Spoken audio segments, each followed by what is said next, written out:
এখন আমি এই মুহূর্তে রয়েছি শ্রীভূমি স্পোর্টিং ক্লাবের যে পূজা মণ্ডপ তার মেন গেটের সামনে। গতকাল মাননীয় মুখ্যমন্ত্রী, আমাদের রাজ্যের মাননীয় মুখ্যমন্ত্রী এই পূজা মণ্ডপ উদ্বোধন করে দিয়ে গেছে।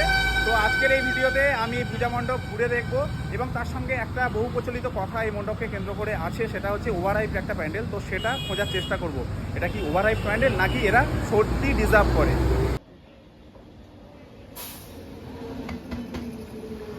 এবার সবার প্রথম প্রশ্ন হচ্ছে আমি কিভাবে এখানে এলাম। আমার কাছে খুব সহজ একটা ওয়ে ছিল, সেটা হচ্ছে শিয়ালদা থেকে লোকাল ট্রেন নিয়ে বিধাননগর, সেখান থেকে লেক টাউনের অটো ধরলাম 10 টাকার বিনিময়ে, একদম এই প্যান্ডেলের গেটের সামনে নেমে গেলাম। যখন অটো থেকে নেমে মন্দিরের ভিতরের দিকে যাচ্ছি তখন একেবারেই ফিল হচ্ছিল না যে আমি শ্রীভূমির ঠাকুর দেখতে এসেছি বা তাদের মণ্ডপ দেখতে এসেছি, কিন্তু যখন মণ্ডপের সামনে এলাম তখন আমি হতবাক।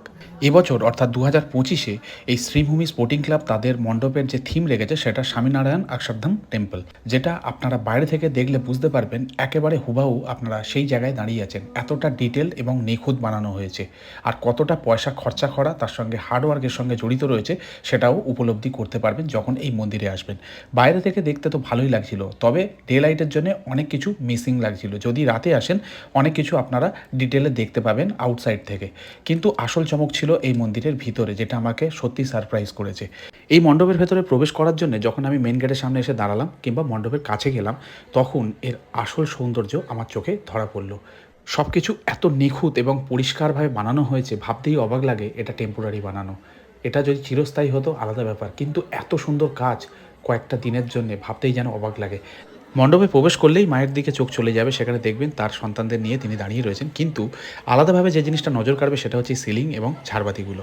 দুর্দান্ত, এক কথায় অনবদ্য, যেন মনে হবে অরিজিনাল জিনিস দেখছেন।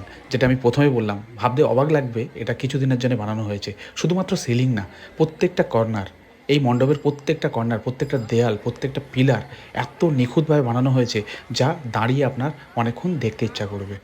আমার চোখে এই মণ্ডপের অন্দরমহল অনেক অনেক বেশি সুন্দর বাইরের থেকে, যদিও বা ডে লাইটে বাইরের সৌন্দর্য সেইভাবে ধরা পড়ছে না, কিন্তু তাও আমি বলবো এর অন্দরমহল অনেক অনেক বেশি সুন্দর। প্রত্যেকটা কর্নার, প্রত্যেকটা পার্ট এত নিখুঁতভাবে বানানো, এত পরিষ্কার, যা আপনার দাঁড়িয়ে দেখতে ইচ্ছা করবে। হয়তো মা দুর্গা কখনো কখনো রাগ করে ফেলবেন যে তার দিকে কম মণ্ডপটা বেশি দেখছি আমরা, কারণ সত্যি এতটা সুন্দর কাজ হয়েছে। এই শিল্পীকে কুর্নিশ এবং শ্রীভূমি স্পোর্টিং ক্লাবকে কুর্নিশ জানাই এই ধরনের একটি কাজ উপস্থাপনা করার জন্য বা আমাদের সামনে আনার জন্য। তো মোটামুটি ঠাকুর দেখা হয়ে গেল, প্যান্ডেল দেখা আমাদের হয়ে গেল, বেরিয়ে এলাম। আর যে কথাটা দিয়ে আমি শুরু করেছিলাম ভিডিওটা না, যে এটা ওভারহাইপ কিনা, কোনোভাবে এটা ওভারহাইপ না। যে খরচাটা করেছে, যে বাজেট রয়েছে সেটা চোখে পড়ছে, দুর্দান্ত করেছে, এক কথায় অনবদ্য। আর এই যে রাস্তাটা ফাঁকা দেখছেন না, আর কয়েক ঘন্টা পর থেকে এটা ফাঁকা থাকবে না।